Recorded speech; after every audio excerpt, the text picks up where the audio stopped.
Would you rather have unlimited bacon, but no more video games? Or unlimited games, but no more games? Quote from the well-known philosopher Socrates, J-Schlatt. While this copy pasta is nothing more than a surreal hypothetical, the unlimited games, but no more games part set a train of thought in motion for me.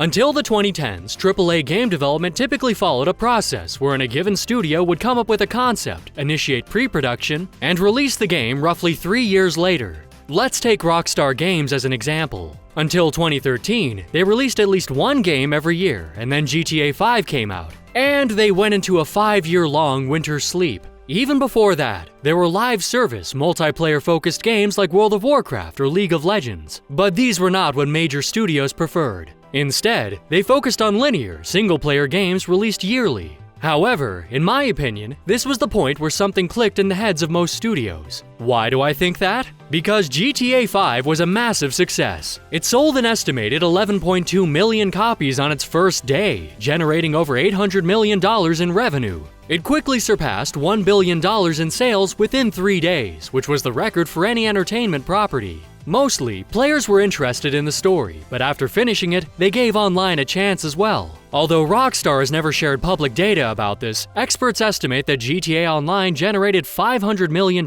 in revenue within its first 12 months. And the rest is history. Rockstar proved that if you make a good live service game, you can enjoy its fruits for many years with relatively little effort. And since that point on, they haven't really had any financial hardships, not that they really did before either. This is why they started approaching game development in a completely different way. If we take another look at the previously shown image, it's clear that Rockstar worked diligently on releasing games. But after GTA 5, they didn't rush Red Dead Redemption 2, and they're not exactly in a hurry with the now ever closer GTA 6. Let's make a deal. If it gets delayed again, you subscribe. If not, please do it anyway. I've got 4 hungry lemons at home. Of course, executives at other major studios weren't blind either, and the moment they smelled that this was a lightning in a bottle situation, they wasted no time. What they didn't realize, however, was that not everything that glitters is gold. Let's get this straight. There's nothing wrong with making live service games. I personally have an uncountable amount of time in League of Legends. Boo! Stinky League of Legends player! Rocket League, CSGO, Rainbow Six Siege, and to mention a more recent example, Arc Raiders. That said, where the gaming industry is heading is something I see as anything but positive. Because initially, when big studios started experimenting with live service games, Ubisoft, for example, with Rainbow Six Siege, it didn't seem like it was happening at the expense of single-player story games. Sure, development times increased, but it's also important to mention that the quality of games reached an entirely different level at most studios. If we compare GTA 5 and Red Dead Redemption 2, it's obvious that the latter is miles more detailed, more beautiful, and offers much higher quality. Of course, you can argue about how entertaining or necessary realism is in video games, like having your horse's balls shrink when it gets cold outside. But I think I'm not the most suitable mediator in this debate, considering Kingdom Come Deliverance is one of my favorite series of all time. While most of my friends and a large part of the internet think it's unnecessarily difficult and endlessly boring.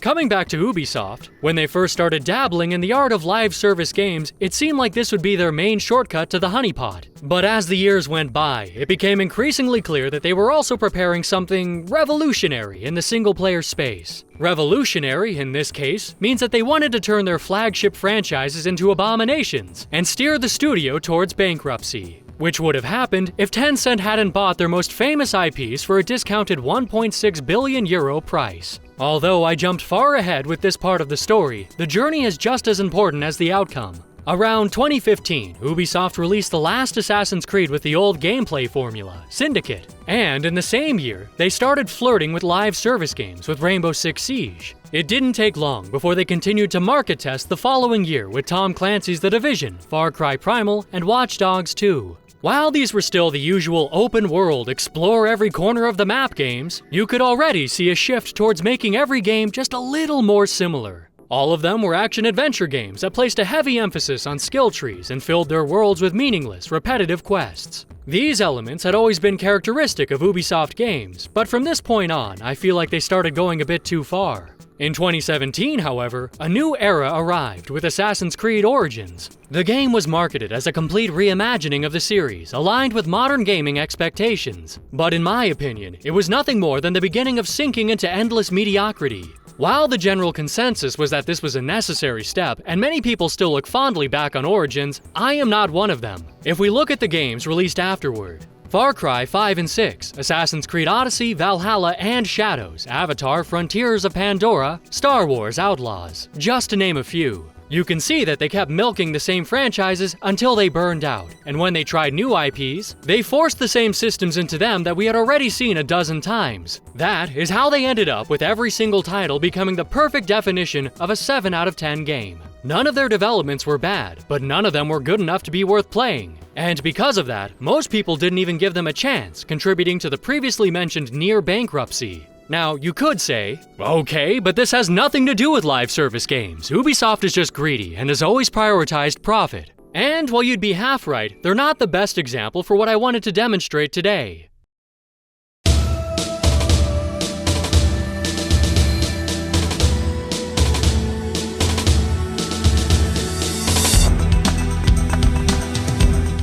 Have you ever heard of this extremely niche game that only sold 10 million copies? Titanfall.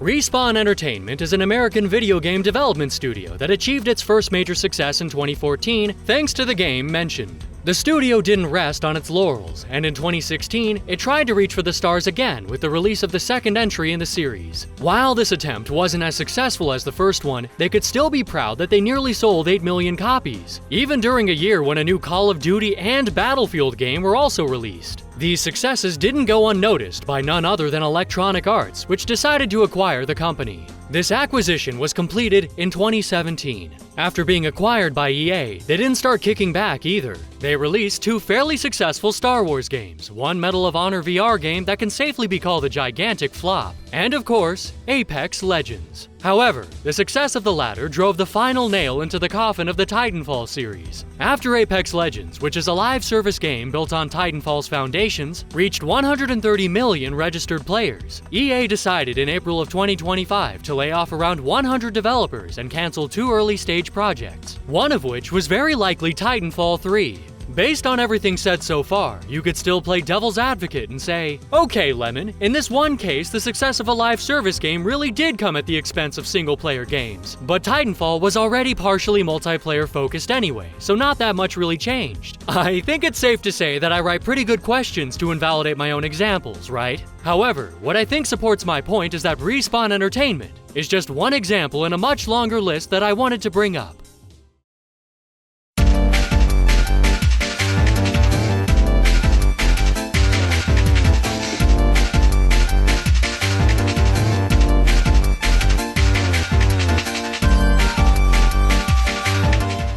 BioWare, which ended up in EA's hands during 2007, fell into the same trap. BioWare made classics like the Mass Effect trilogy and the Dragon Age series, but EA decided they would rather put them to work on developing a game called Anthem. This decision was made at the expense of Dragon Age 4, in which former producer Mark Dara stated that the original Dragon Age 4, known as Joplin, was cancelled in part to support Anthem. If you didn't just start playing video games yesterday, then you already know how this story ends. Anthem was released, but it didn't exactly win over players. The developers hoped that BioWare magic would fix the issues, but that turned out to be more of a hopium situation rather than actual reality. The major pitfalls were the following. The Frostbite engine was not designed for RPGs, but for first-person shooter games. Many high-ranking employees left or got replaced. Live service elements were practically non-existent. There was very little endgame content. The servers couldn't even handle the small number of players who were interested. The loot system was completely unbalanced. And last but not least, updates on the originally announced roadmap were constantly delayed and never contained as much content as promised. BioWare tried to save what they could, and started working on an Anthem 2.0 update that would have fixed the game's problems. But after 2 years of work, EA decided in 2021 to pull them off the project and cancel Anthem entirely.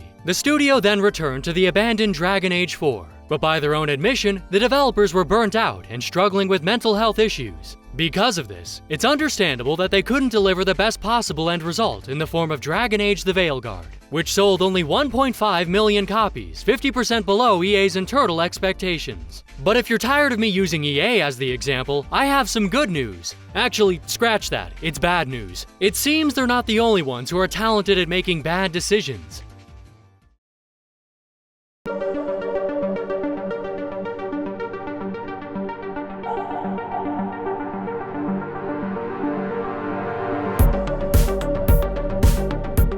Crystal Dynamics is one of my favorite studios. They gave us the fantastic new Tomb Raider trilogy, but unfortunately, they too were hit by the curse. After releasing the last Tomb Raider game in 2018, the studio, which was owned by Square Enix at the time, started working on a new live service project which turned out to be Marvel's Avengers. Despite the similar name, its success was nowhere near that of Marvel rivals. After its release in 2020, Avengers was considered a massive failure. And Square Enix stated that the game was disappointing, even hinting that Crystal Dynamics might not have been the best studio for the job. Then, in 2022, Square Enix sold Crystal Dynamics, among others, to the Embracer Group for $300 million, so they could invest in AI and blockchain.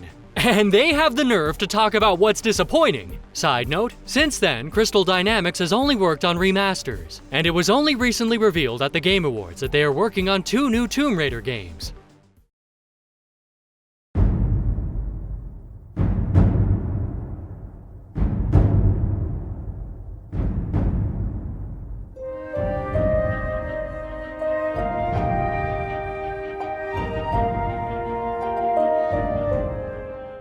Bethesda needs no introduction. Thanks to the success of the Fallout and Elder Scrolls series, the studio became a prominent player in the video game industry. What many people don't know, though, is that there's always a bigger fish, in this case, ZeniMax Media. They're the guys who own Bethesda, id Software, Machine Games, and Arcane Studios. Seeing the success of Fallout and the rise of live service games, ZeniMax encouraged Bethesda to make Fallout 76, which released in 2018 in an absolutely criminal state. Essentially, nothing worked, but at least you could spend a lot of money on cosmetics in the in-game shop. My favorite Fallout 76 controversy is Fallout First, the subscription service released in 2019 that cost $100 per year. You might think it's my favorite controversy because of the absurd price point, but nope. It's because players who bought the subscription were targeted by non-paying players, and essentially, they were forced to play the multiplayer game on private servers if they didn't want to die every few minutes. Sometimes, the creativity of players truly amazes me. However, for the sake of variety, this game wasn't cancelled like the previous examples. Much like No Man's Sky, it eventually became a good game, though I don't think anyone expected just how many years that would take, not even Bethesda.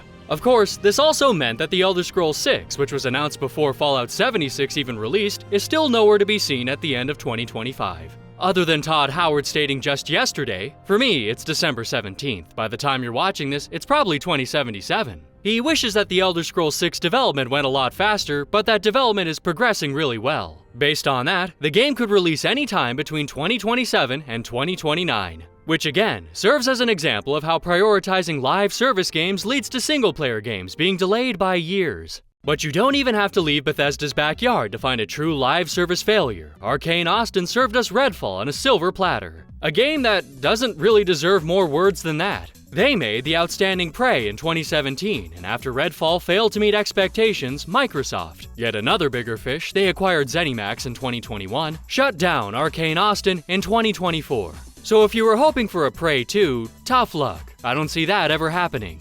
Do you like bats? How about Batman? If you do, then you've probably heard of Rocksteady, the studio behind the Batman Arkham series, which is owned by Warner Brothers. Just like the previous examples, they also jumped into developing a live service game, which resulted in Suicide Squad: Kill the Justice League. Like the others, it failed to achieve success in the live service market, but at least they seem to have learned the right lessons. According to reports, Rocksteady plans to return to a single-player Batman game. Hopefully, this one won't be derailed by the Netflix or Paramount acquisition. By now, I hope some of you see the point I'm trying to make. A live service game can be successful, but when studios with no experience are forced into making them, this so-called infinite money glitch can very quickly turn into a massive flop. What I can't wrap my head around is why, despite so many negative examples, massive companies like Sony still don't seem to get it. They face-planted with Concord. Marathon will most likely also fail, even though it's being made by the Destiny 2 developers. And they're still planning to release fair games in the future. At moments like this, I start questioning how competent the executives running these giant corporations actually are. I understand that they're blinded by the success of Genshin Impact, Fortnite, League of Legends, GTA Online, and Apex Legends. But they fail to realize that these games require enormous commitment and genuinely good gameplay.